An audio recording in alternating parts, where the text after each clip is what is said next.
Pode cantar, irmão. Aleluia. Vamos lá, 1 Pedro, capítulo 1. 2 Pedro, capítulo 1. Vamos prosseguir um pouquinho mais. Para você que está vindo a primeira vez, nós estamos ministrando, desde junho, uma palavra que nós denominamos os suplementos da fé, quando a fé só não basta.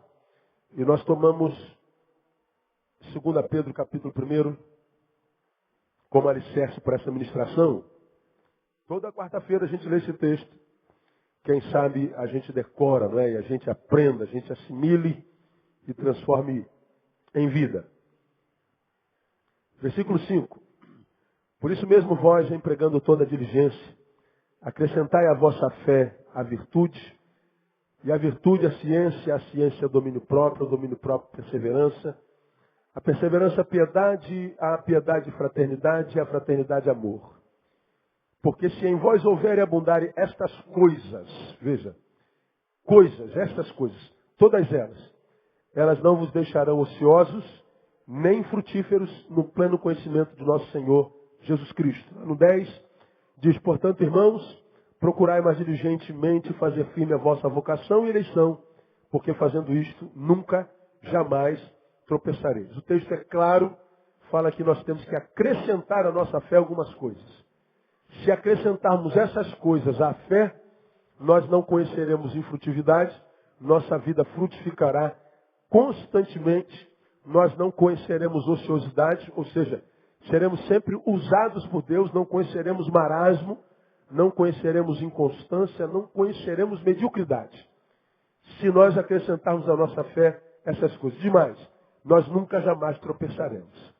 Nós permaneceremos de pé, ainda que soframos as dores do dia a dia. Então nós falamos já sobre virtude, sobre ciência, sobre domínio próprio, e falamos sobre perseverança, e começamos há 2 quarta-feiras a falar sobre piedade, e nós aprendemos que piedade é reverência no íntimo. Falamos que piedade é aquela relação com Deus que é subjetiva, intransferível. Eu e ele e eu e você, você e eu. Essa relação de piedade com Deus através da fé não tem a ver com liturgia, não tem a ver com culto, não tem a ver com ajuntamento, não tem a ver com pastor, não tem a ver com padre, não tem a ver com ninguém. Eu e Deus. É a palavra eusebeia, que traduz por reverência, mas por bom temor, dando a ideia que existe um mau temor. É aquela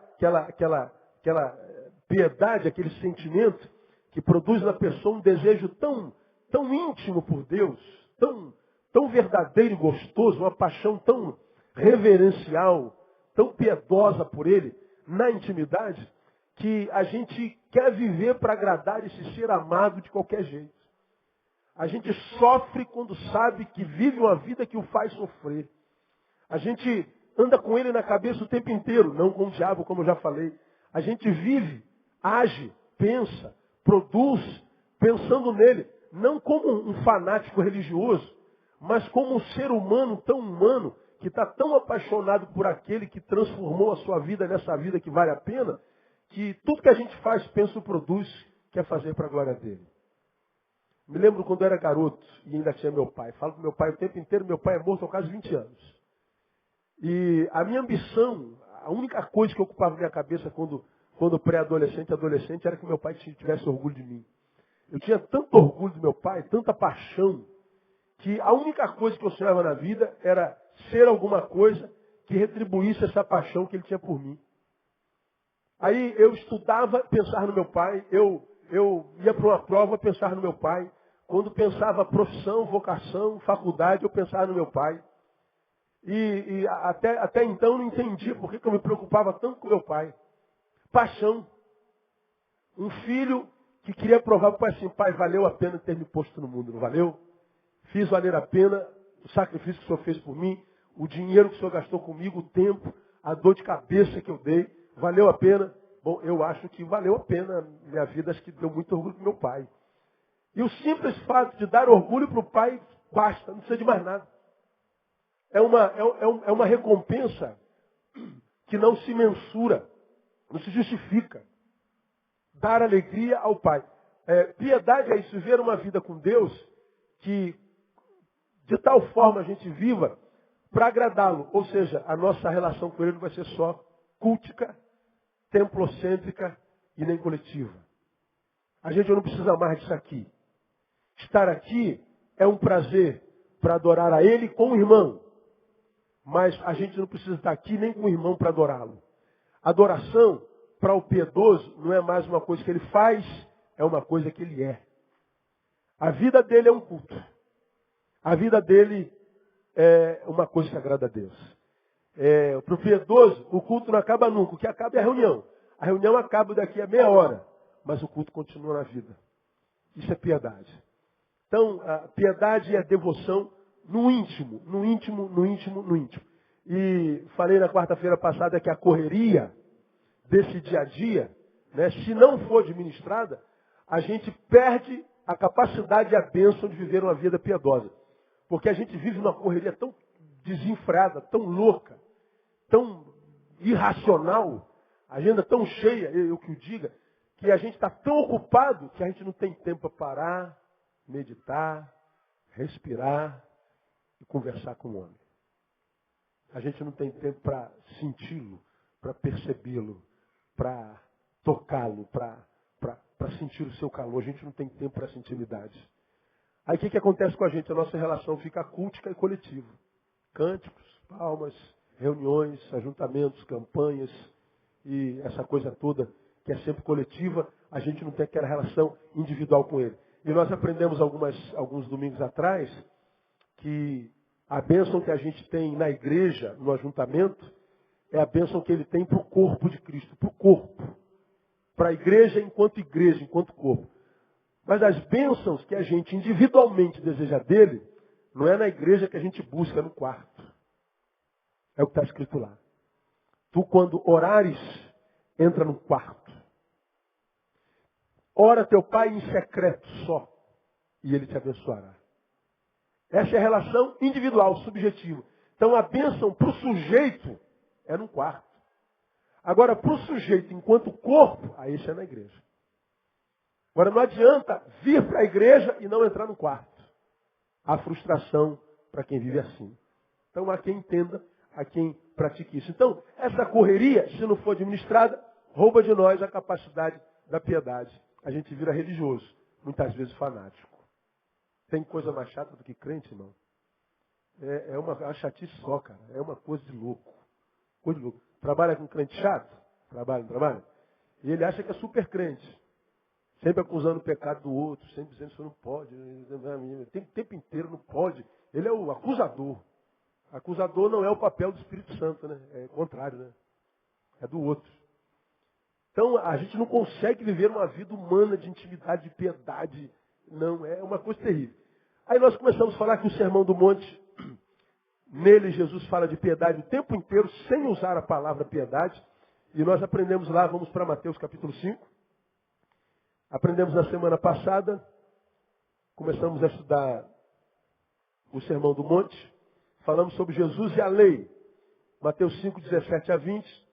E aprendemos que Jesus diz aqui que se a vossa justiça não exceder dos escribas e fariseus, de modo nenhum entrarei no reino dos céus.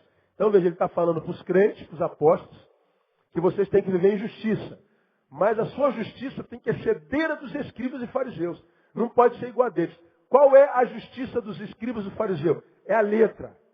Tem que cumprir tudo ao pé da letra. Tem que cumprir a lei. Se a lei diz, é assim que tem que ser. Então, o fariseu, ele só está pensando em dogma, doutrina, religião. Pode ou não pode? Sim, não. Sempre nessa dialética, nesse maniqueísmo doentio, religioso. Ele não sabe pensar, sentir, ser, decidir com graça. Não está na lei. Usamos como exemplo a mulher adulta. Mestre, essa mulher foi pega em flagrante adultério. A lei diz que ela tem que ser apedrejada. É verdade. A lei dizia mesmo. Aí Jesus não contraria a lei. Ele diz, bom, se a lei diz, por favor, apedreje. Mas, deixa eu só dizer uma coisa. Quem nunca tiver cometido pecado, joga a primeira pedra. Jesus volta a escrever no chão. Ele não entrou na frente da mulher e disse, ó, aqui ninguém é pedreiro. Enquanto estiver aqui, não acontece isso não. Podem atirar. Quem não tem pecado, atira primeiro. Aí todo mundo se retirou. O que Jesus fez? Ele descumpriu a lei? Não. A lei devia para ser apedrejada. Ele falou, pode cumprir. Agora, a justiça dele excedeu dos fariseus. A lei diz, mata. Jesus diz, dá a segunda chance. Perdoa. Devolva a vida a ela. Não, mas eu não posso abrir mão porque a lei diz. Pois é, essa é a lei dos fariseus. Os fariseus é o seguinte, pecou, arranca a orelha dele como Pedro. Vê Jesus diz, não, meu filho. Jesus pega a orelha do chão e bota no lugar e diz assim, nossas armas não são carnais. São espirituais, poderosas em Deus para demolir fortalezas. Ele está falando da força do amor. E infelizmente, o que é uma igreja evangélica? Igreja evangélica é o último lugar onde a gente pode compartilhar um pecado. Porque senão, logo, logo, todo mundo fica sabendo e a gente é excluído. Aí a gente não compartilha pecado. Aí a gente finge que todo mundo é santo sem pecado. E aí quem é pecador se sente pequeno no meio da igreja, porque diz, eu sou um pecador. Pois é, você e todo mundo. Só que você se vê como tal, e todo mundo não se enxerga. Então você, pecador, é o melhor de todos. Então é a lei do amor. A lei da piedade vai além dos escribas fariseus. Hoje, eu quero falar sobre Jesus e o homicídio. Onde é que está a piedade aí? Mateus 5, 21. Vamos lá. Ouvistes o que foi dito aos antigos? Não matarás? E quem matar será réu de juízo? Pois bem, eu porém vos digo que todo aquele que se encolerizar contra seu irmão será réu de juízo. E quem disser a seu irmão, raca, será réu diante do sinédrio. E quem lhe disser tolo, será réu do quê? Não ouvi, será réu do quê? Fogo do inferno. Já chamou alguém de tolo? Então você vai para o fogo do inferno. Ou já xingou alguém, por exemplo, seu filho da petição. Portanto, se estiveres apresentando a tua oferta no altar, e aí te lembrares de que teu irmão tem alguma coisa contra ti, deixa ali diante do altar a tua oferta e vai reconciliar-te primeiro com teu irmão, depois vem apresentar a tua oferta. Concilia-te depressa com teu adversário, enquanto estás no caminho com ele, para que não aconteça que o adversário te entregue ao guarda e seja lançado da prisão. Em verdade te digo que de maneira nenhuma sairás dali, enquanto não pagares o último ceitil. Vamos pensar isso aqui, que isso aqui é sinistro, irmão. Aqui a gente, se não fosse graça, a gente estava perdido. Jesus fala assim, o que a lei diz? Não matarás. Está lá nos 10 mandamentos. Ele diz mais, quem matar será réu de juízo. Aquele que com ferro fere, será ferido. Matou, morreu. Lei de Murphy. Tem jeito. Aí Jesus diz assim, não, agora piorou um pouquinho. Agora, homicídio é um pouquinho mais do que tirar a vida. Ele diz, eu porém vos digo, todo aquele que se encolerizar contra teu irmão, ou seja, tiver irado e agir, ele está dizendo lá, será réu de juízo. E quem disser a seu irmão, raca é um termo pejorativo, disser seu negro, é um preconceito diminuindo o outro, seu branquelo azedo, seu idiota, como quem diz, o que vem de baixo não me atinge, seu imbecil. Humilhando alguém como se você fosse superior, ele está dizendo, quem disser a seu irmão raca, será réu diante do sinédrio. De que sinédrio ele está falando? Do sinédrio dos céus, do juízo de Deus. Olha o que Jesus está falando para mim. Para a lei, matar é tirar a vida de alguém. Ainda é. A lei continua valendo. Matou, vai preso. Pelo menos deveria ir. A lei diz que tirar a vida de alguém não é direito de quem quer que seja. Ninguém pode tirar a vida de ninguém. Agora, Jesus diz que a relação dele não é só com a lei, não é só com o exterior, é com o interior. Aí ele diz assim, pois bem, eu vou dizer para vocês uma coisa agora no tempo da graça. Homicídio para mim vai mais além. Quem mata alguém na sua história, na sua existência, já comete homicídio. Isso aqui porque para a lei matar só se refere ao corpo, para Jesus não. A morte pode ser existencial. Quando é que eu mato alguém na minha história? Quando ele me trai, quando ele me agride, quando ele me faz mal. Quando é que eu digo, fulano está morto para mim? Quando ele não supriu a minha projeção sobre ele. Eu nunca imaginei que você pudesse fazer isso comigo. Ou seja, eu projetei um comportamento em você e eu estou dizendo, não frustre essa projeção minha. Não frustre a minha projeção. Agora, a gente não usa essa linguagem que o amigo que nos traiu, na verdade, foi um amigo que frustrou a minha projeção. Porque na nossa cabeça, inconscientemente, a gente acha que, por exemplo, quando a gente casa, a gente casou com um anjo. Minha irmã, teu marido não é anjo. A gente cobre isso depois de alguns anos de casado, né? Meu irmão, tua mulher não é anja. Se não é anjo, erra. Não vou dizer mais. Nossos amigos não são de matéria divina. São da mesma matéria que a gente.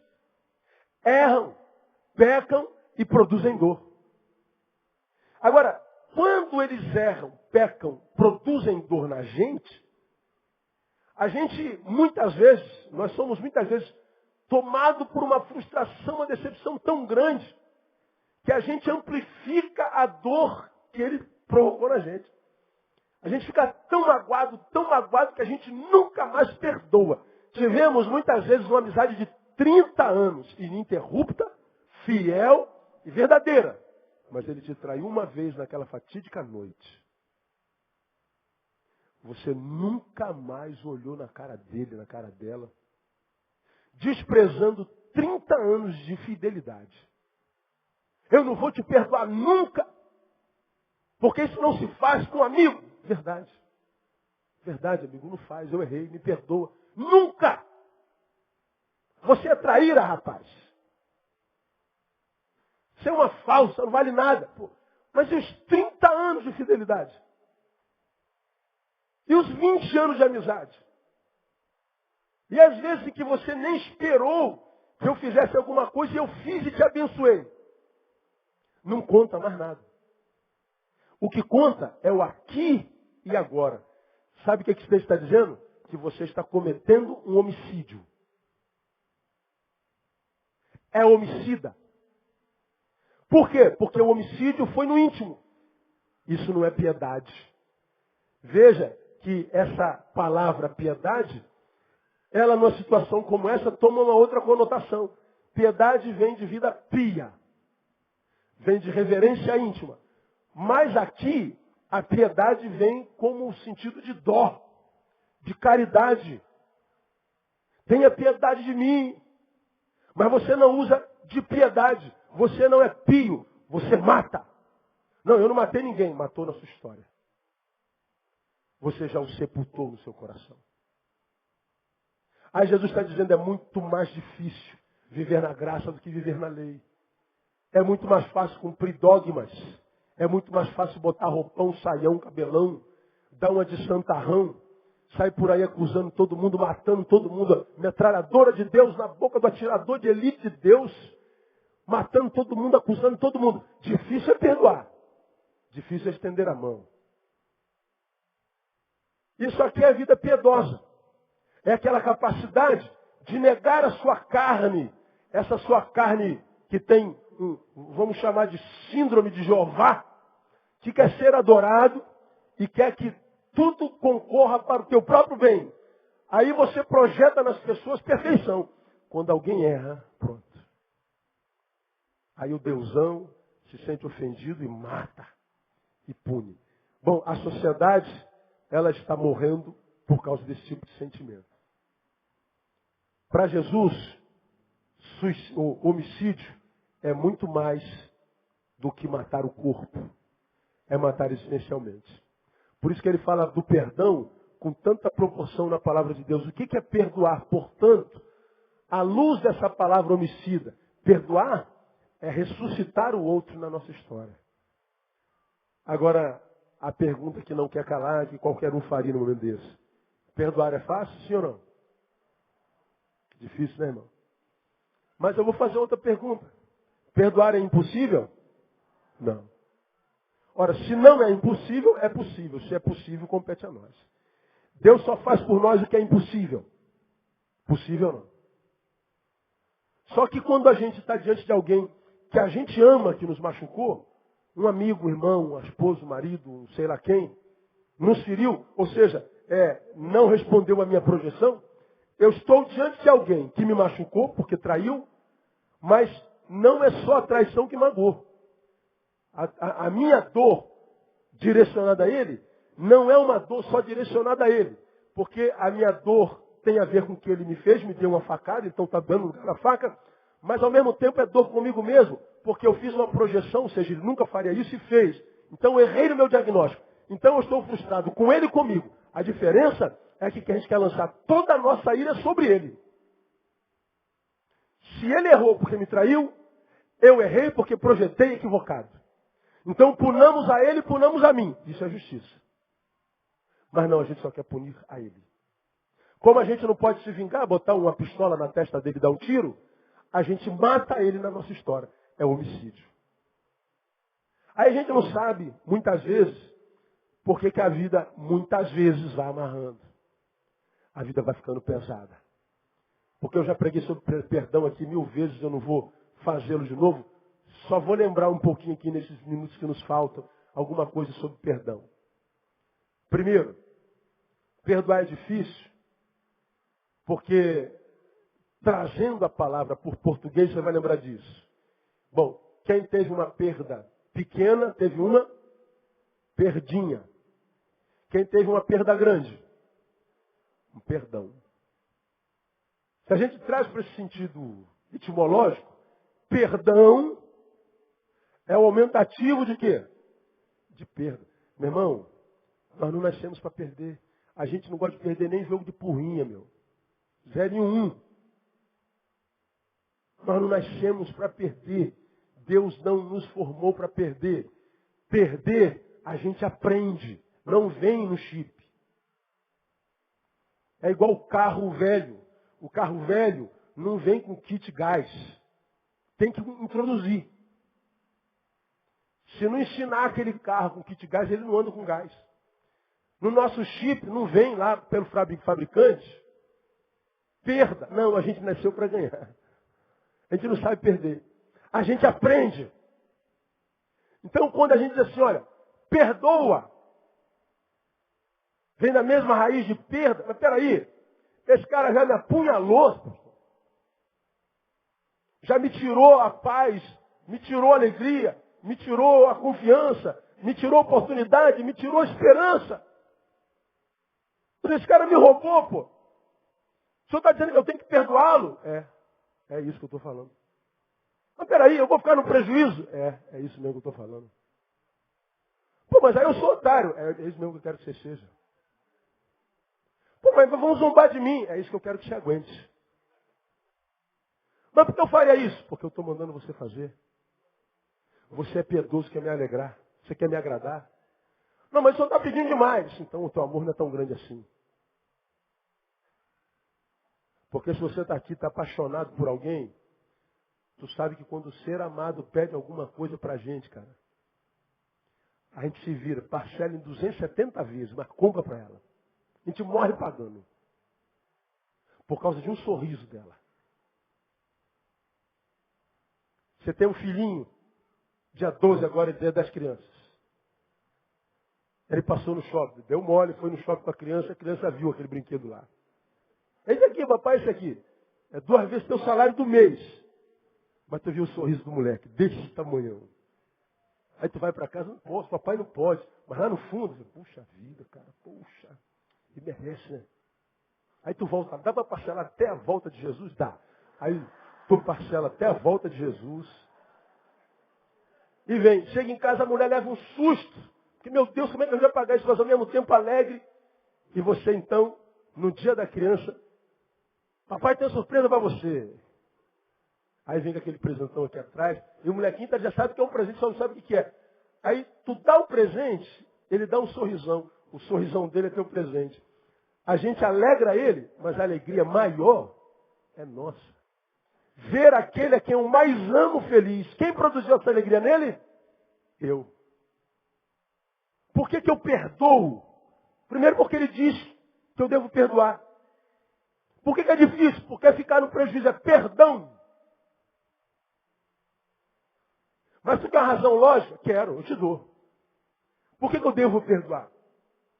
Porque o que ele tirou de mim, suponha, teu pai devia ter lhe amado, não amor. Disse que você era um frouxo e não ia dar em nada. Você não vai ser nada, moleque. Você é um perdedor. Você não devia nem ter nascido. Você só nasceu porque a camisinha furou. Seu perdedor. Você acha que isso é raro nos nossos dias? Pais matadores existenciais, mães matadores existenciais. Então você cresceu cheio de carência, teu pai te abandonou. Agora ele aparece na miséria. Ô filhão. E tu fica com vontade de pagar com a mesma moeda. Felizmente você vive o que eu já ministrei aqui, a pior desgraça que o homem pode viver. Você odeia a quem ama. Você ama a quem odeia. Não, eu não amo meu pai. Por que sofre então? Por que sofre quando ele aparece? Por que você não trata com total indiferença e esquece? Risca do mapa. Porque ama. Só que você agora odeia a quem ama. Ama a quem odeia. Isso é uma desgraça de qualquer um. Bom, ele te deve amor, ele te deve carinho, ele te deve afeto, ele te deve cuidado, ele te deve um monte de coisa. Você é credor, ele é devedor. Só que essa moeda que você tem enquanto crédito com ele não vai vir nunca, já passou o tempo. Você está rico de uma moeda, só que podre. Então jogar essa moeda no mar, por água abaixo, é ficar no prejuízo, mas é ao mesmo tempo libertar-se de um cancro, de um câncer na alma. Porque como disse alguém, odiar é tomar veneno esperando que o outro morra. Não é você que está morrendo. Então libera logo esse cabra.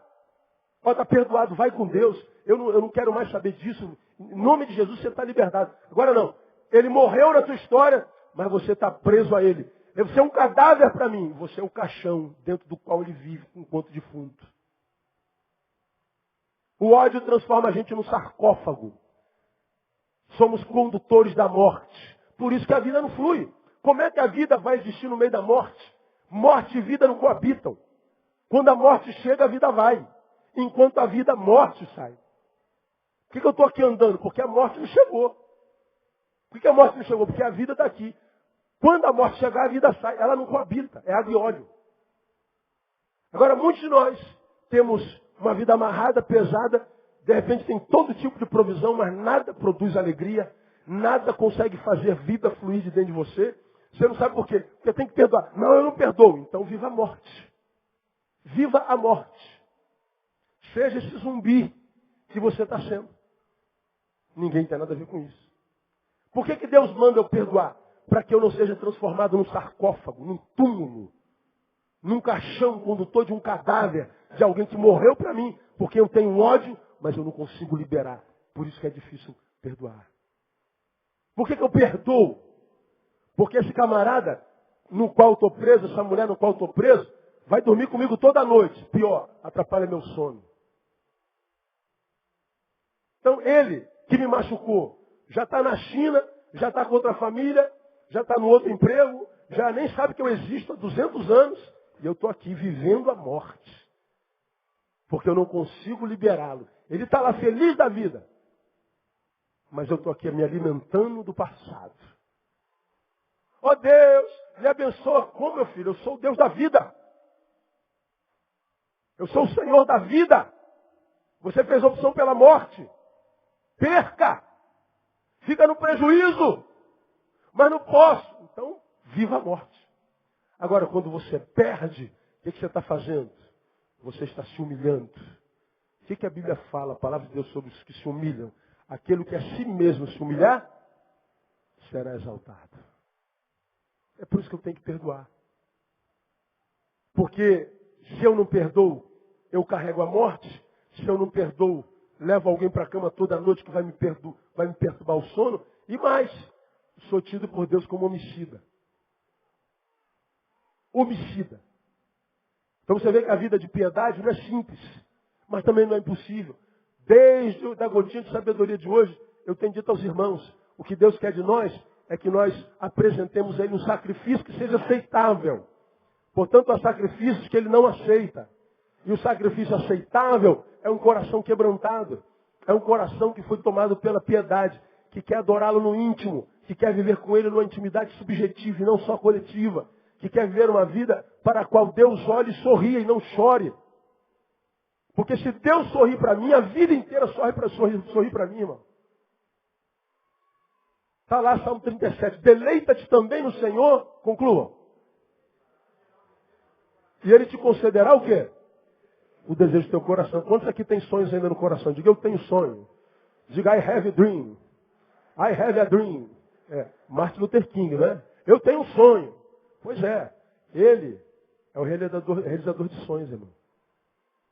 Qual sonho você acha que Deus não pode realizar para você? Ah, pastor, eu quero ser um grande empresário. Você acha que para Deus montar uma empresa é difícil? Bom, pastor, meu sonho é passar no concurso público. Você acha que para Deus botar meia dúzia de informação na tua cabeça é difícil? Fazer com que caia na prova exatamente o que você estudou? Já viram aquelas provas? Que a gente olha assim, não acredito, não é possível, cara. Que isso? Essa questão aqui foi exatamente o que eu estudei ontem. Caramba, já passou por isso, senhor?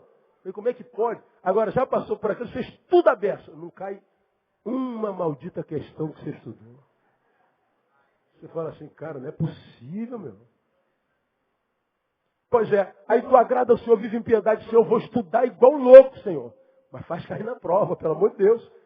Aí tu chega na prova, tá tudo lá. Não, brincadeira. Vou fazer de costa, né? Você acha que para Deus isso é difícil? Não é difícil, desde que você estude, desde que você viva uma vida de piedade. Agora, a vida da maioria de nós, irmãos, é sempre com tanta dor, cara. Só dor. Cara, dores fazem parte da vida. Mas nós temos que passar por um jardim. Tem um jardim no meio do vale de sombra de morte. Como aquela música antiga que a gente cantava nos galhos secos. Lembra? Nos galhos secos de uma árvore qualquer. Nos galhos secos de uma árvore. Onde ninguém jamais pudesse imaginar. Nos galhos secos de uma árvore qualquer. Onde ninguém jamais pudesse imaginar. Galho seco de uma árvore. O Criador teve uma flor a brotar. Olhai, olhai, olhai, os lírios dos campos cresceram nos campos, e o Criador Deus, alimentado para nós. Aleluia. Para nossa alegria. Para nossa alegria, nos galhos secos de uma árvore, ele vê uma florzinha brotando. Igual a gente vê, irmãos, você que gosta de detalhes, você às vezes está sentado num lugar ali, tem uma rocha, aí no meio dessa rocha nasce uma florzinha. Da onde é que aquela flor saiu, cara? Quem jogou a semente ali? É a rocha, no meio de uma fenda sai no fundo da minha casa tem um paredão de pedra. O dono acho que cortou o lugar era um morro. A própria pedra fez um paredão de contenção. E está cheio de samambaia, que nasceram sozinho pela fenda de uma pedra e outra. Não plantei, não reguei, não fiz nada. É porque Deus chama a existência as coisas que não são. Deus não precisa de luzinha no fim do túnel. Deus não precisa nem de sementes, ele simplesmente diz haja, e há. Agora, essa relação é para quem vive uma relação de piedade. Não é só de religiosidade, de exterioridade, de aparência, de parecer ser, não sendo. Ele está falando, quando diz sobre a lei, que a lei tem que ser do amor, acima dos fariseus. Ele fala do homicídio, que não é só dar um tiro na testa de alguém, é dar um tiro com a língua no coração de alguém, é roubar o nome dele da nossa história. Seu nome está apagado na minha história. Por quê? Porque eu fui ferido e eu tenho direito a isso. Pois é. Quantas vezes ele te abençoou e você não deu uma bala de recompensa? Quantas vezes ele te deu uma palavra no momento mais difícil da tua vida e não deu nem um pirulitozinho? Quantas vezes, quando todos se abandonaram, ele estava lá sentado contigo de madrugada? Te mandou um torpedo, um e-mail no momento mais difícil da tua história. Mas você não pagou o almoço dele. Quantos anos ele fez isso? E você não se lembra de ter dado um par de meia. Agora ele frustrou a tua projeção, ele merece a punição. Você tem direito a isso. Aí você acha que está vivendo injustiça? Está vivendo em injustiça. Você é um homicida. E nem sabia, né? Nem sabia. Portanto, estou tentando dizer para você que ninguém é perfeito, cara. Todos nós cometemos pecado em algum canto. Nós vamos ficar aqui mais umas 4 quarta-feiras falando sobre o Sermão da Montanha. Me permitam, porque o Sermão da Montanha está cheio de piedade. A gente nunca viu isso. Vai muito, muito além da lei. Então, o que Deus quer de nós é que nós, ao invés de sermos homicidas, pessoas que matam, Ele quer que nós sejamos ressuscitadores. Devolvamos a vida a alguém, quem sabe aquele a quem nós matamos. Porque ele diz o seguinte: em verdade te digo que de maneira nenhuma sairá dali enquanto não pagares o último ceitil. Porque ele diz, olha, não adianta vir ao altar trazer oferta, se você souber que tem alguém lá no meio com quem você está rompido. Deixa a tua oferta e vai se reconciliar com o teu irmão. Mais importante do que me adorar é se reconciliar com o teu irmão. Porque adorar a Deus é fácil, difícil é se reconciliar. Mas ele está dizendo isso. Mas, irmãos, eu tenho dito aos irmãos, e eu falo muito da minha vida aqui, às vezes minha esposa acha que eu falo até demais. E se ela falou, ela tem razão. Mas eu continuo falando assim mesmo. Eu tenho poucos amigos. Ninguém os tem em grande quantidade. Quem pensa ter muitos amigos se engana. Colegas, nós temos aos borbotões. Amigos são sempre poucos. Minoria. E como o amigo é um bichinho que está em extinção, a gente vai ter muita dificuldade de fazer amizades verdadeiras daqui para frente, por causa desse processo de coisificação do ser humano. Viramos coisas não amam, né? Coisas se usam. Então a gente se usa, a gente não se ama mais. E é isso que a gente está se transformando. Esse processo de coisificação também é um processo de monstrificação. Então a gente produz monstruosidade, é o que a gente está vendo todo dia, o tempo inteiro. Só não vê quem não quer, cara. Então amizades são coisas cada vez mais raras, porque o amigo é um bichinho em extinção. Pois é, portanto o amigo que eu tenho, eu seguro com unhas e dentes. Não quero perdê-lo de jeito nenhum. Mas se é porque você nunca ganhou uma punhalada nas costas. Você nunca viu as minhas costas sem camisa, já viu? Olha que eu tenho um buraco aqui cicatrizado, você não sabe. Não é problema algum, desde que cicatrize. O problema é que nós, ou os que são homicidas, não deixam cicatrizar nunca. A ferida fica aberta a vida inteira. Porque a facada que foi dada, foi tirada, abriu um buraco. Mas se você crescer em piedade diante de Deus, essa ferida fecha, fica uma cicatriz horrível. Mas a cicatriz não dói. Cicatrizes não doem. Quando é que eu sei que eu estou curado? Quando eu liberei perdão. Quando eu sei que eu estou livre do meu algoz. Quando eu lembro, mas não sinto mais dor. Há um mito que diz que quem perdoa esquece. Mentira, você é retardado. Você vai lembrar o resto da tua vida. Só que você vai lembrar sem dor. Virou cicatriz. Você vai olhar para a cicatriz, aquele cicatrizão lá. Pô, cara, isso aqui foi um acidente horrível. Pois é, foi. Quando foi? 1986. Dói? Não, nem um pouco. Então está curado. Esquece o problema. Ficou só como um arquétipo de dor do passado. É só um símbolo, portanto, de como Deus tem poder de curar as feridas mais profundas. Então, se você deixar Deus agir pelo Espírito na tua vida, irmão, se você crescer ao ponto de conseguir ficar no prejuízo, passar por esse perdão, você vai ver que essa perda nada mais será do que uma faxina interna. Você vai liberar um espação desse tamanho na tua alma. E se esse espação que liberou foi o ódio que foi, você pode ter certeza que esse espação vai ser preenchido pela graça e a misericórdia de Deus, nosso Senhor. Que Ele abençoe você com essa palavra e te ajude a praticar. Espero que